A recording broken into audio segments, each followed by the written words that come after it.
வணக்கம் ஃப்ரெண்ட்ஸ். இன்னும் ஆரம்பிக்கவே இல்லை அம்மா. ஓகே இன்றைக்கி வந்து ஒரு ரொம்ப இம்பார்ட்டன்ட் டாபிக் ஆக்சுவலி. இப்போ வந்து ஒரு 23 சொல்ல முடியாது, 25 30 பயங்கர மேரேஜ் ப்ரெஷராக இருக்குல்ல. ஆமாம். அதெல்லாம் ஆக்சுவலி எப்படி ஹேண்டில் பண்ணுறது? இல்லை, மேரேஜ் ஏன் முதல்ல ப்ரெஷர் ஆக்கிக்கணும்? மேரேஜ் ஏன் ப்ரெஷர் ஆக்கிக்கணும்னா அது ப்ரெஷராக இருக்குமா? ஏமா நல்லா நான் ஒரு கேள்வினா அது வந்து ஒரு கேள்வி எடுக்கிறியேம்மா? கிடையாது. அதாவது நமக்கு வந்து இன்னைக்கு இருக்கிற காலகட்டத்தில் இல்லை, என்னைக்கு இருக்கிற காலகட்டத்துலேயுமே நம்ம நினைக்கிறோம் ஆம்பளைகள் தான், நம்ம ஒரு லேடிஸ் தான் வந்து ஜென்ஸை டிபெண்ட் பண்ணி இருக்கோன்னு. கிடையவே கிடையாது. ஜென்ஸ் தான் லேடிஸை டிபெண்ட் பண்ணி இருக்கா ஆதி நாள்லேருந்து. அதை காமிச்சிக்கக்கூடாது, கெத்துக்காக தான். ஏன்னா இங்கேருந்து ஆஃபீஸ் போகும்போது கூட நம்ம ரொம்ப பீஸ்ஃபுல்லாக எல்லாத்தையும் ரெடி பண்ணால் தான் அவள் போய் ஆஃபீஸில் பெரிய பெரிய கலெக்டராக இருந்தாலும் ஐஏஎஸ்ஸாக இருந்தாலும் அவளால் அங்கே ஒரு பீஸ்ஃபுல்லாக வேலை செய்ய முடியும்.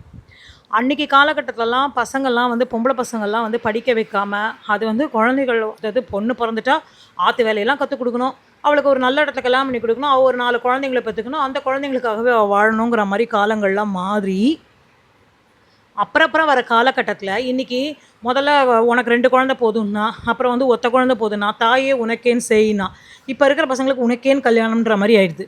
ஸோ இன்றைக்கி இருக்கிற காலகட்டத்துக்கு நிச்சயமாக ஒரு லேடிஸாக இருந்தாலும் ஒரு ஜென்ஸாக இருந்தாலும் அவளுக்கு தேவை ஒரு குட் கம்பேனியன் மட்டும்தான்.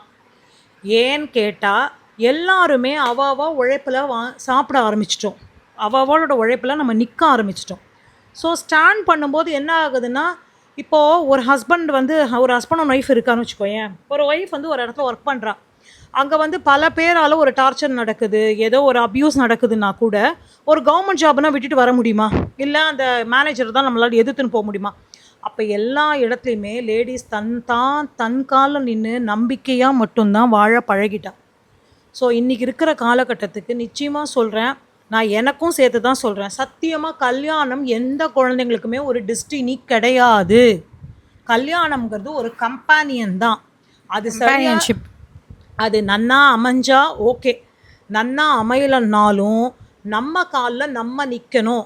ஏன்னா எப்பயுமே நீ நாளைக்கு ஒரு கல்யாணமே பண்ணிட்டா கூட நாராயணி, கட்டாயமாக அந்த உன் ஹஸ்பண்டோட பைசா வந்து உனக்கு ஒரு அடிஷ்னல் இன்கம் சொல்கிறல, அந்த மாதிரி தான் இருக்கணும். உன்னோட மெயின் இன்கம் நம்ம சம்பாதிக்கிறதா தான் இருக்கணும். அதே தான் எல்லாருக்குமே நான் சொல்கிறேன். கட்டாயமாக ஆற்றுல இருக்கிற லேடிஸாக இருக்கட்டும், 10 ரூபாவாவது நம்ம சம்பாதிச்சா மட்டும்தான் அதுக்கான மரியாதை இருக்கும். அந்த பணம் சம்பாதிக்கும் போது கொடுக்குற தைரியம் வேறு எத்தனை மாரல் சப்போர்ட் இருந்தாலும் நமக்கு அது கிடைக்காது. உன் கையில் 10 ரூபா இருந்தால் நீ எப்படி வேணாலும் பொழைச்சிக்கலாம். ஸோ தயவு செஞ்சு இப்போ இருக்கிற யங் ஜெனரேஷனுக்கு சொல்கிறேன், நான் என் பொண்ணுக்கும் சேர்த்து தான் சொல்கிறேன். சத்தியமாக என் பசங்களை நான் கல்யாணம் பண்ணிக்கோன்னு ப்ரெஷர் போட்டதே கிடையாது. அது உனக்கு அது பெஸ்ட்டாக இருந்ததுன்னா பண்ணிக்கோ.